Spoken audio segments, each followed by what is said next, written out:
I am the Tofu Golem. Please enjoy the video. You begin by confirming prerequisites.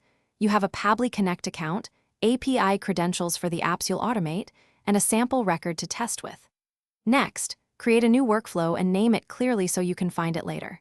Choose the trigger app and event immediately. This determines when the workflow runs. Once done, connect the trigger account using API key or OAuth and send a sample trigger to ensure Pabbly receives data correctly for mapping. Now you add actions that run after the trigger. Each action performs a task like creating records or sending notifications. Map fields from the trigger to each action. Use built-in transforms to format dates, numbers, or text.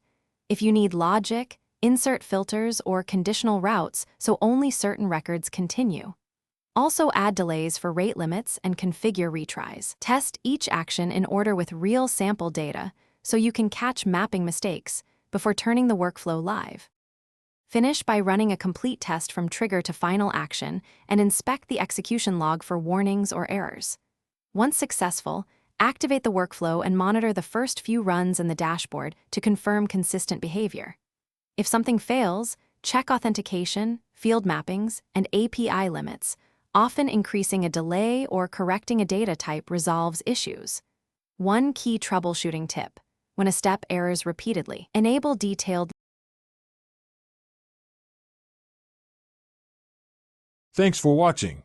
Consider subscribing if we helped you today.